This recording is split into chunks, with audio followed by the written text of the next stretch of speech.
our queen Yai Miko is getting her rerun. And so naturally the big question is, should you get Miko during her rerun? I think you should, okay? Of course, when it comes to the question of whether or not you should get Miko on her rerun, as an Electro off-fielder, she generally gets compared to with Fischl.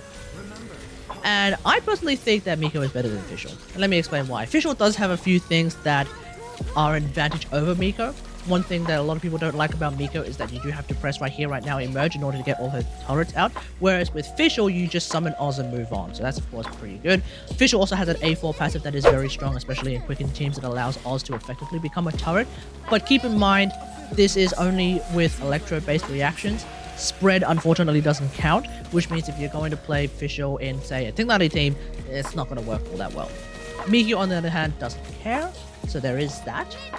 Fischl, of course, being a 4-star that's been given away for free and is also available on the shop, does mean that it's a lot faster to get C6 Fischl than it is to get C6 Miko. Meanwhile, though, Miko does have some advantages that I think are just overall better than Fischl. Miko has 100% uptime no matter what on her turrets, and this is because her turrets literally have a shorter cooldown than their duration, whereas with Fischl you kind of need to rely on both her special and Oz. You basically need to cycle between those two in order to get 100% Oz uptime at C6 especially, whereas with Fischl you don't have to like micromanage that kind of shenanigans. You just have to micromanage her being on the field every 14 seconds or every 12 seconds just to get her turrets out in a timely fashion. Miko can also use EM a little bit better because she has an A4 passive that gives her turret some additional damage percent. This is particularly important in quicken teams and quicken teams only. Miko also has an ultimate that does significant damage, whereas, you know, Fischl's ult doesn't really do damage. I don't think anyone has ever really bothered to use Fischl's ult for the damage, and mainly just to summon Oz as a way of having that 100% Oz uptime. And also Miko being an event 5-star, yes, I did mention that it's easier to get C6 Fischl, but as an event 5-star, it's easier to get Miko point blank because there is some guarantee in getting her. As someone who's been trying to get C6 Candace, for example, I can tell you that even though Candace is a 4-star, it's still quite annoyingly difficult to get her sometimes. Hell, even Dory being a 4-star, it was quite annoying to try and get just 2 of her to get C6 Dory. So, you know, as an event 5-star, having that guarantee, I think is actually quite important. And of course, the most important reason why it's better to play Miko than it is to play Fischl is because Miko is a harder character, let's just be real here. Absolutely nobody in the universe should be able to look at Miko and Fischl and think, yeah, Fischl's hotter than Miko. No, that's not true. That's not true, okay? Alright. Now, let's have a look at some teams that Miko can play in. We'll first start off with Quickbloom Miko. So, double Dendro, chuck in Yalan, on-field Miko. Here we go. Right here. Let me try emerge. Right here, emerge. Make yourselves at home. Hopefully I can get Yalan's ult. Yes, thank you. A bitter pill to swallow. Remember, Nothing lasts forever. Right now. Emerge. Right now. And so because Miko's normal attacks are in fact AoE, you can actually just use those normal attacks to on-field Hyper Bloom with Miko. I wouldn't recommend using her turrets as a way of triggering Hyper Bloom. Her normal attacks on the other hand are really good for triggering Hyper Bloom. There's also a couple of teams with Quicken that actually work really well with Miko. For example, a Tighnari spread Hyper Carry team. Tighnari in particular actually synergizes really well with Miko because Miko can basically be off-field for the most part. Emerge. Commit it to memory. I'm the side effect. And during the time that Miko can be off-field, Tighnari can just make use of that and go on-field. And then we'll swap back to Miko, get her turrets back. Sharing my knowledge. This makes her A bitter pill to swallow. We kind of didn't use the passive of Baiju, but that's okay. Bottom line is, Tighnari can swap in when Miko doesn't really need to be on field, and Miko can be swapped back in when Tighnari has some cooldowns going on. So yeah, they basically work really well with each other. In terms of some non-quicken teams, there are a couple that I like quite a lot. For example, the Raiden Inquisition. One of my most favorite teams pre-Dendro, still one of my most favorite teams post-Dendro as well.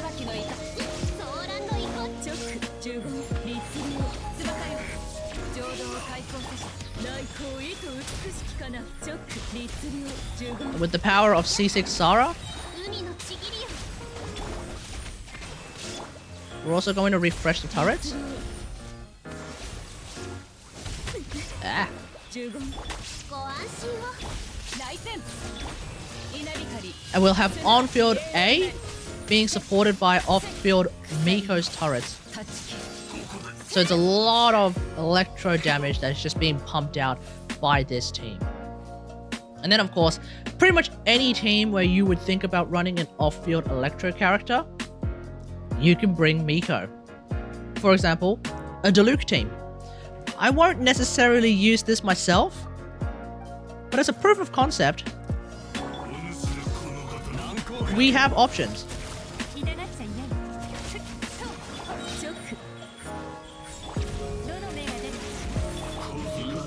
Diluc Overvade.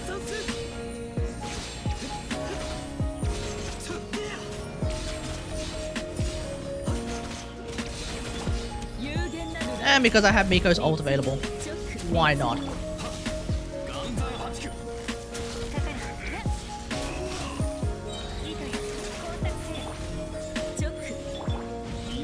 Might as well just refresh my turret just in case. Oh, I lost the Luke. Anyway, that's the idea. That can work pretty well as well. So you can also play like Miko National if you feel like it, although you might run into a bit of energy issues with Miko National. You could run some other random ass team like that.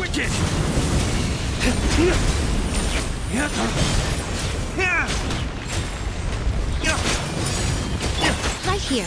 I'm always watching. Ha! Emerge. A bitter pill to swallow. Gotcha.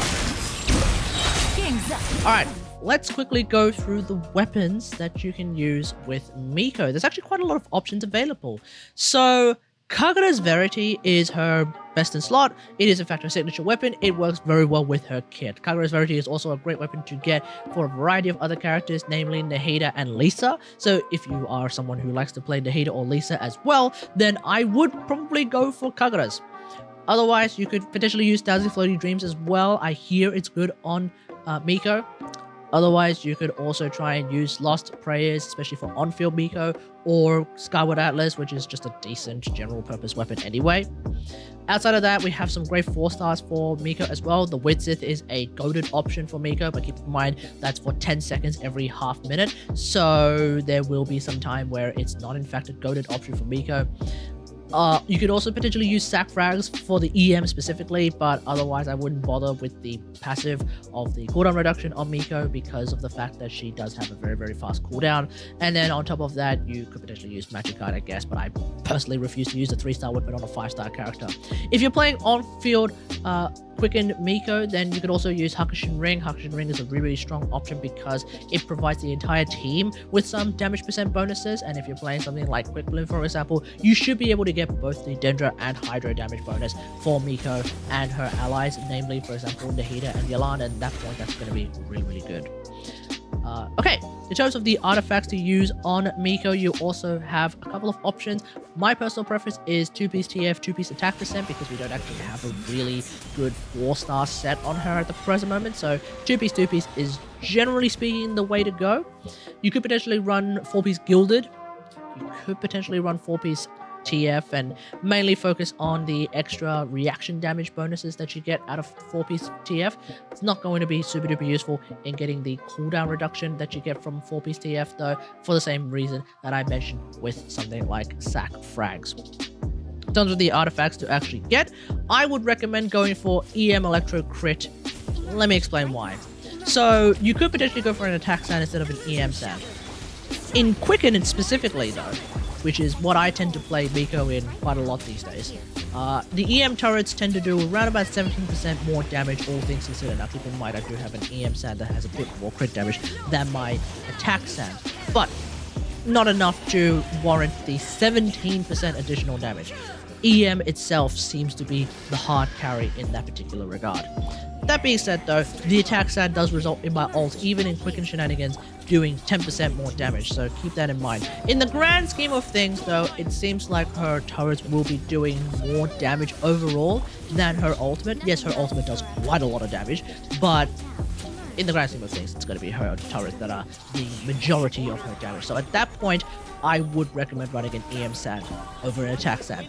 On top of that, her ultimate doesn't have an ICD, which means every single hit that it does, it will be utilizing that EM Sand to do more quicken damage, more aggravate damage. So I don't really see a reason not to use an EM Sand over an attack Sand for quicken teams. In non-quicken teams like Raiden Inquisition, you definitely are better off running an attack Sand over an EM Sand though. Even with the A4 passive, the attack Sand turret rather ends up doing 15% more damage in my Raiden Inquisition. So yeah, at that point there's no reason to run an EM Sand at that point.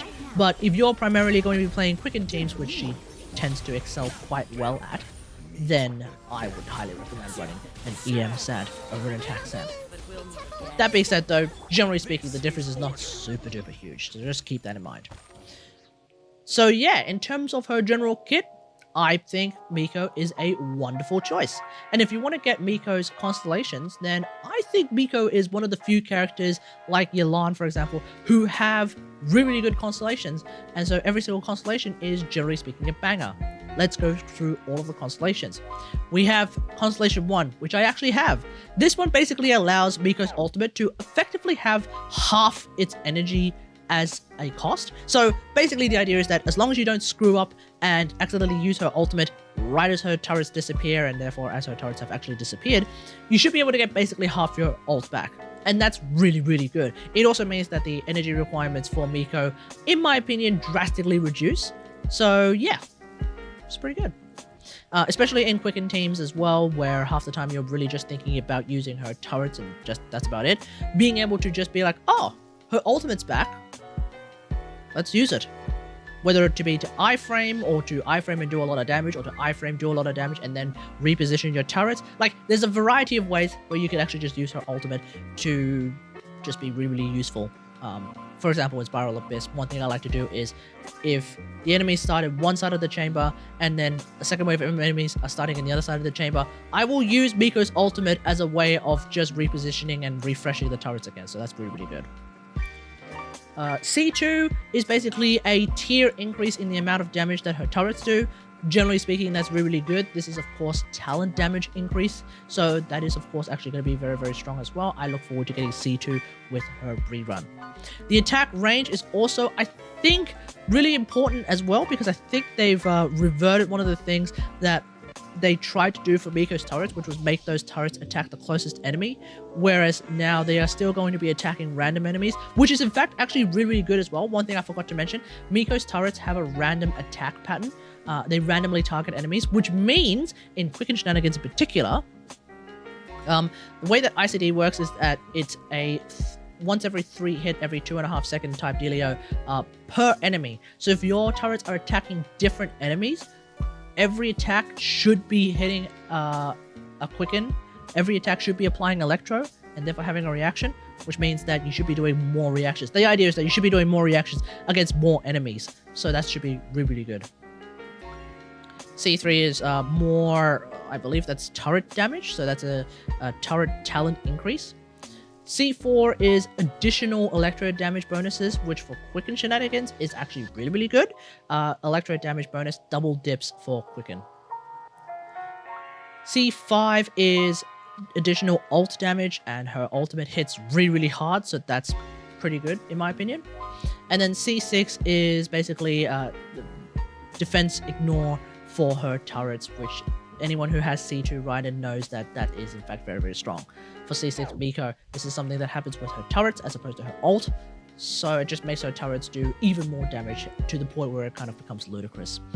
That's pretty much it with Miko. Let me know what you think about all of this in the comments below. Are you going to try to get Miko in her rerun? Let me know in the comments. Even at C0, I think Miko does a lot of damage. And keep in mind, pretty much all the damage that you've seen with my Miko you can do with C0 because C1 is not a damage increase, it is just an energy restoration for her ult. So basically everything you've seen with my Miko, you can definitely achieve with your Miko as well, provided you have really good artifacts. My Miko's artifacts are quite goated, and you may have looked at my build and you may be thinking, damn, your attack, your crit damage hat has no crit rate, but it does have like 20% attack, which is something that Miko can absolutely use as well. And when you have around about 60% crit rate, you can kind of just forego a little bit of crit rate from even the crit rate hat or the crit damage hat, and you can just go ham. So just basically try to get artifacts that have a lot of stats that Miko can use, and you pretty much should be good to go. But that's gonna be it from me. Hope you guys enjoyed this video. If you like this video, hit that like button, subscribe for more Genshin Impact action, and until next time, I'll see you guys later. Thanks for watching. Bye. Right now, emerge. I will have order. As one with wind and cloud. The wind knows me. The Temple of Wisdom. Right here, emerge. Right here. This is order. Stabilize. Nothing lasts forever. Emerge. Right now. Fallen leaves, adorn my night!